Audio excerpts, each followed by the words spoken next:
Eileen McDargh, Transformation.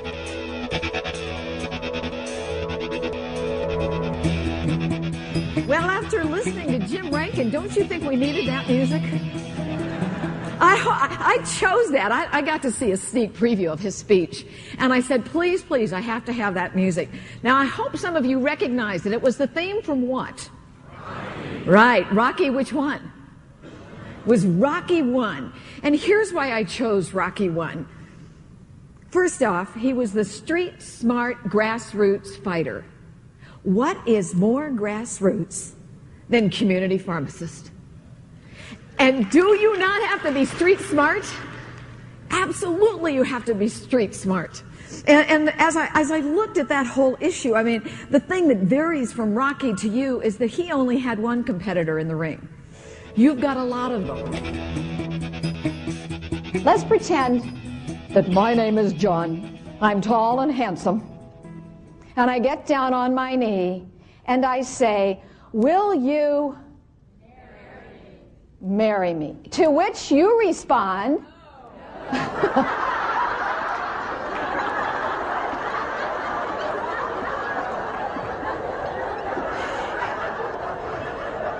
did anyone say yes? See, that's the whole point.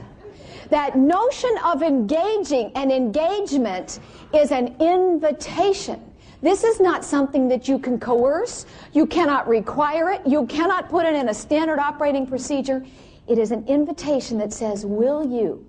To which some people will say, no, I won't. You and I belong to a larger practice community called Life. And that's really what I want to talk to you all together about, this whole notion of how do we put together the work that we do and the life that we lead. Because I have to tell you, this is probably one of the single most pressing issues that I am seeing now. Every day I get at least half a dozen news clippings from around the world about organizations, cities, agencies struggling with the whole work-life balance initiatives. They come from everywhere. I had no idea when I wrote my book that I would be a futurist, that I would be ahead of my time. It's a primary source of employee engagement and employee retention. And for many of you, the reason you are here with Arbonne is because you couldn't get that in your other place of employment. That was where you knew that work was the penalty you got for not marrying rich.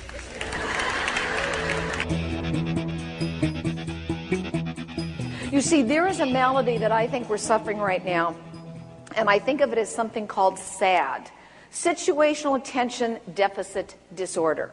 Now, let me kind of explain what I mean by this. And I'm going to give you some symptoms, and so that I don't feel that I'm alone. If you experience these symptoms, would you just say, oh yeah? Can you do that? Oh yeah. All right, so here are some of the symptoms. You walk into a room, you stand there, and you think, I came in here for a reason.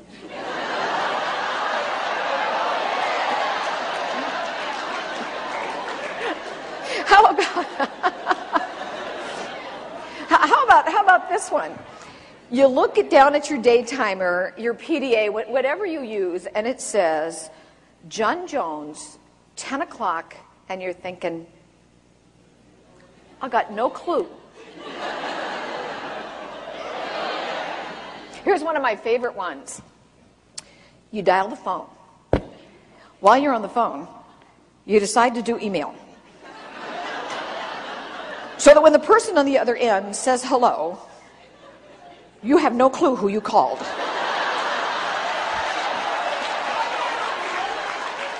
Your brain went out your nose. Well, you know, I got to share with you an interesting statistic. Last year, Science magazine had a report, a study that came out of the University of London, in which they were talking about the fact that when we multitask like this, we actually lose, temporarily, thankfully, twice the amount of intelligence points as if you had smoked marijuana. So now the next time you go to multitask, just go, ooh, I'm ready. Actually, you could pretend you had one of those little papers and a snowball in the middle. And those of you who were not here at lunch have no clue what I'm talking about. Too bad, you lost. So our problem then is focus. Not only is it what do we focus on, because we have all of these things. It's situational attention deficit disorder, but we also move so fast. We move so fast we're not present where we are.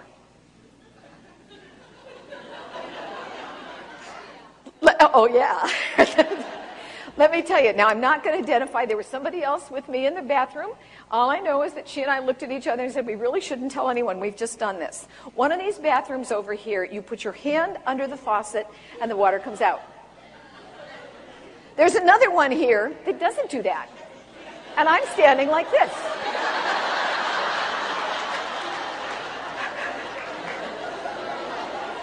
And you hope no one realizes that, oh, yeah. So, I wasn't present. I wasn't in the bathroom. I was thinking about you guys. I totally missed the thing.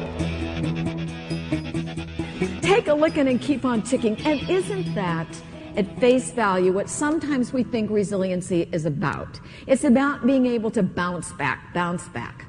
Well, I have to tell you, I don't think that's a good enough definition. Because if you think about it, bouncing back makes you look like one of those blown up